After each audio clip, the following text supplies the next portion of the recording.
I'm seriously pooped. This stuff's a lot harder when you don't have a badge to flash. I walked around all day and didn't hear anything good.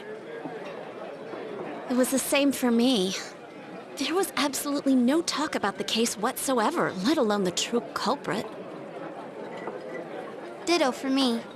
Actually, in my case, I kept getting bombarded with questions and couldn't get them onto the main subject at all. The killer must be pretty good to have pulled this off without being seen by anyone in this small town. What should we do? Well, one steak bowl, please. That's not what I meant. But then again, I guess we might as well take a break. I'll have a crab and egg fried rice. I'll have roast pork ramen with extra noodles.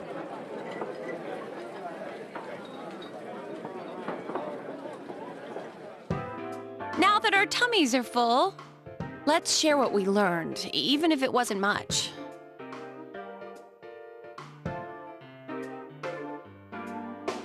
So, to sum up, there really was no new information. The end? The police had an unusually large number of officers in their initial investigation of the first two incidents. To find facts that even they overlooked would be difficult indeed, now that over half a year has passed. There wasn't a single report of suspicious persons being witnessed to begin with.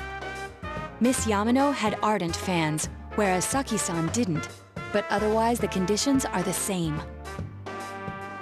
You know, every time I tried to ask about the case, everyone ignored me and kept ranting about the damn fog. Yeah, that or the Midnight Channel. I asked around about Teddy too, but no one's seen him. Gee, I wonder where he could have gone. Do you have anything, Naoto? Any new, deductions? Without any new data to work with, there isn't much I can do. But there must be someone in town who meets all the criteria for this case. The killer must have a connection to both Saki-san and Miss Yamano, as well as be in a position to observe our actions periodically to some extent. Finally, it must be someone who could approach Senpai's house without arousing suspicion. I need some fresh air before I give it more thought.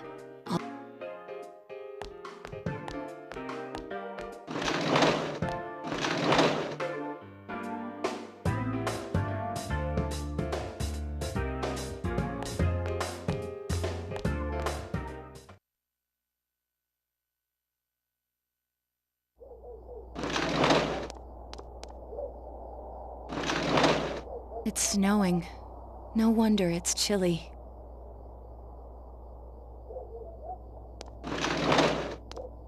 Ugh, it's freezing out here.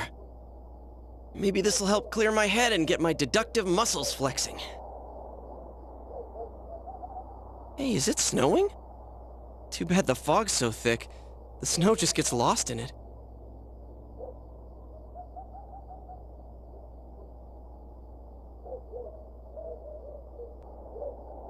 What's the matter?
It looks like our only option is to stay patient and continue our investigation. But regardless, the fact remains that Namatame has committed his crimes. And he has already been arrested. So, no matter what we do, the case might be over now? Though the truth will be forever lost in darkness. Well, for us, it's more like... it's lost in the fog.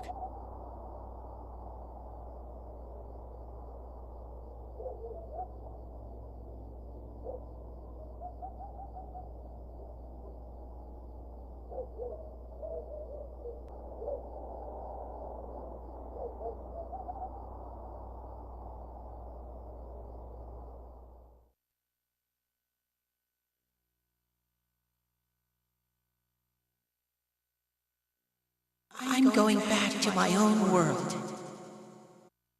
It's not easy to live there now, but it's my reality.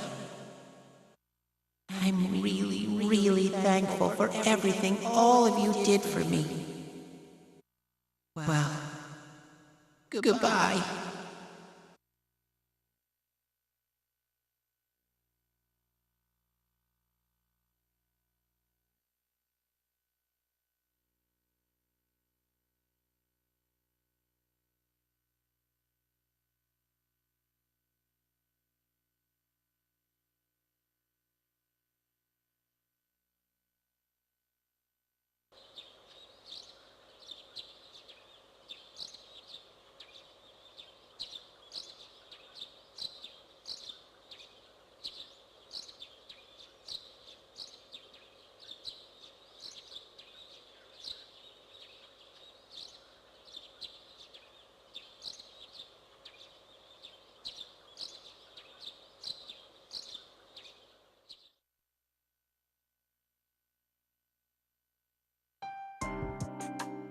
Now, a follow-up report on the serial kidnapping and murder case that shook Inaba last year.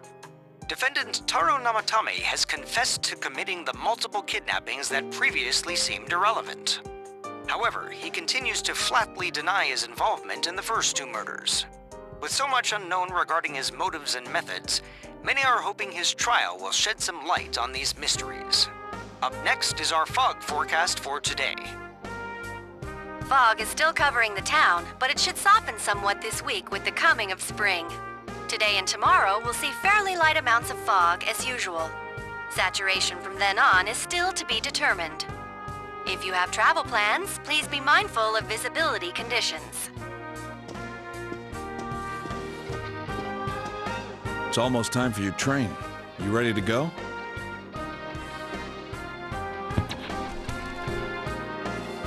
Too bad Nanako couldn't leave the hospital in time to say goodbye. A little more time and maybe she could have come outside. Feel free to come visit any time, okay? And say hi to your parents for me.